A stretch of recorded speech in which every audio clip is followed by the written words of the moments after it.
نبی صلی اللہ علیہ وسلم نے فرمایا میں دو چیزیں چھوڑ کر جا رہا ہوں، ایک قرآن ہے اور ایک اہل بیت ہے۔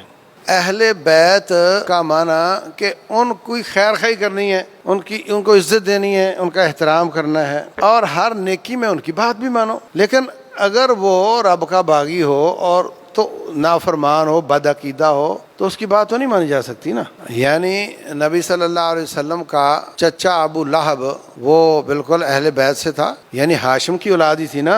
اللہ فرماتے ہیں سیصلی نارا ذات لہب، آگ میں جائے گا۔ تو معیار یہ ہے کہ وہ تعلق کے ساتھ ایمان ہو۔ اہل بیت سے ہدایت لینے کا نہیں کہا اذکرکم، میں تمہیں ان کے بارے میں نصیحت کرتا ہوں کہ ان سے خیر خواہی کرنی۔ اللہ فرماتے ہیں جاہد الکفار والمنافقین، منافقوں سے جہاد کرو اور کافروں سے جہاد کرو۔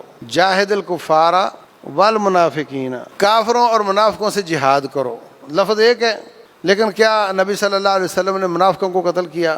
نہیں کیا۔ ان کو ان کے حساب سے ڈیل کیا اور ان کو ان کے حساب سے ڈیل کیا، اور لفظ ایک ہے دونوں کے بارے میں۔ تو میں تمہارے بیچ میں چھوڑ کے جا رہا ہوں کتاب اللہ کو اور اہل بیت کو۔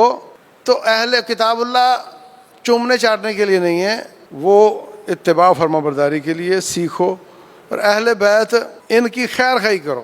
ایک مثال یہ ہوگی۔ دوسری مثال آپ کو رسول اللہ صلی اللہ علیہ وسلم کی ایک حدیث سناتا ہوں۔ آپ نے فرمایا کہ الدین النصیحہ، دین خیر خواہی ہے، ٹھیک ہے؟ خیر خواہی کس کے ساتھ کرنی ہے؟ اللہ کے ساتھ۔ قلنا لمن یا رسول اللہ، خیر خواہی کس کے ساتھ؟ آپ نے فرمایا اللہ کے ساتھ خیر خواہی کرو، رسول اللہ کے ساتھ خیر خواہی کرو، اپنے حکمرانوں کے ساتھ خیر خواہی کرو، اور عام مسلمانوں کے ساتھ خیر خواہی کرو۔ اب نبی کے ساتھ خیر خواہی اور طرح کی ہے، اللہ کے ساتھ اور طرح کی ہے، اور عوام کے ساتھ خیر خواہی اور طرح کی ہے۔ لفظ ایک ہے، خیر خواہیاں مختلف ہیں، سمجھ آئی؟ تو یہ لفظ کہ میں تمہیں دو چیزیں چھوڑ کے جا رہا ہوں، ایک کتاب اللہ اور ایک اہل بیت، تو اس کا مطلب یہ نہیں کہ وہ بد عقیدہ بھی ہو تو اس کی قرآن کی طرح اطاعت کرنی ہے۔ ان کی اطاعت قرآن کو اس کی وضاحت صحیح مسلم کی حدیث میں ہے۔